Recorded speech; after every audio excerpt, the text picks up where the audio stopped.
नमस्कार, जय हिंद, जय भारत, वंदे मातरम। मैं एडवोकेट मोहित शर्मा। बिहार के अंदर वोट चोरी का नारा बहुत तेजी से गूंज रहा था, जिस वोट चोरी को लेकर देश के प्रधानमंत्री नरेंद्र दामोदर दास मोदी जी का एक भी स्टेटमेंट नहीं आया। यानी कहने का मतलब यह, हमारे में एक कहावत है कि चोर की दाढ़ी में तिनका।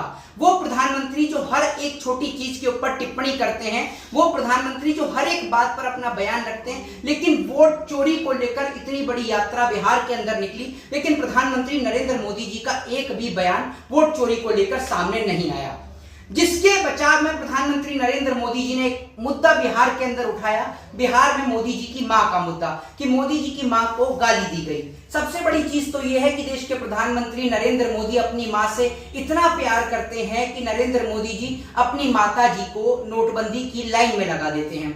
जब नरेंद्र मोदी जी की माता जी का स्वर्गवास होता है तो मोदी जी अपना सर मुंडन भी नहीं करवाते हैं। और सबसे बड़ी चीज यह है कि देश के प्रधानमंत्री नरेंद्र मोदी जी की मां को लेकर जिस व्यक्ति ने बयान दिया, वो जेल की सलाखों के पीछे है। और इस वक्त बिहार के अंदर भारतीय जनता पार्टी और उनके सहयोगी दल की सरकार है, और केंद्र में भी देश के प्रधानमंत्री नरेंद्र मोदी जी बैठे हुए हैं। तो अगर किसी ने मोदी जी की मां के लिए अपशब्द कहे तो आप उसको उठाकर जेल के अंदर डाल दीजिए। यही बात आज तेजस्वी यादव ने कही। तेजस्वी यादव का साफ तौर पर कहना है कि देश के प्रधानमंत्री देश की जनता का मुद्दों से ध्यान हटा रहे हैं।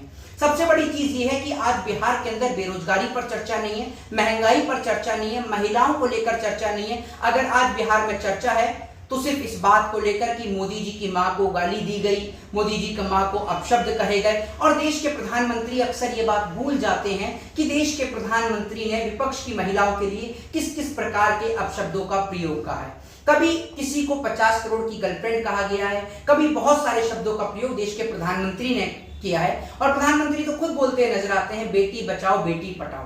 तो मुझे एक बात ये समझ में नहीं आती कि देश के प्रधानमंत्री जी की माता पर अगर कोई टिप्पणी करता है तो मोदी जी को बहुत गुस्सा आता, आना भी चाहिए। लेकिन अगर मोदी जी खुद दूसरों की मां के ऊपर टिप्पणी करते हैं तो क्या नरेंद्र मोदी जी को बुरा नहीं लगता? और सबसे बड़ी चीज ये कि आज बिहार का भविष्य खतरे में है, बिहार का नौजवान खतरे में है, लेकिन उनके रोजगार की, उनकी शिक्षा की कोई भी चर्चा नहीं है। और बड़ी चीज एक बता दूं आपको, अभी आपने कल देखा होगा कि इंडिया पाकिस्तान के बीच मैच भी हुआ। इंडिया पाकिस्तान के मैच के बाद अब सोशल मीडिया पर एक चीज ट्रेंड करी जा रही है कि हमारे प्लेयरों ने हाथ नहीं मिलाए, हमारे प्लेयरों ने जो है वो गेट बंद कर लिया। अरे आप उनके साथ मैच क्यों खेले? और बड़ी बात यह है कि कुछ गोदी मीडिया के तलवे चाट पत्रकार आज सवाल कर रहे हैं पूर्व क्रिकेटरों से, लेकिन उनकी हिम्मत ये नहीं है कि देश के गृह मंत्री के बेटे जय शाह से सवाल करने या अमित शाह से सवाल करने कि आपके बेटे जो कि आईसीसी में हैं तो उन्होंने इंडिया और पाकिस्तान के बीच मैच क्यों खेला। लेकिन इतना सवाल करने की उनकी हिम्मत नहीं है। और सबसे बड़ी चीज ये है कि आपने इंडिया ने पाकिस्तान के साथ मैच क्यों खेला और आखिर किस लिए खेला? वो लोग जो हमारे देश के जवानों को शहीद करने का काम करते हैं, वो लोग जो हमारे देश के सिविलियंस को मारने का काम करते हैं, हम उनके साथ बात करना पसंद नहीं करते। तो आपने उनके साथ क्रिकेट का खेल क्यों खेला?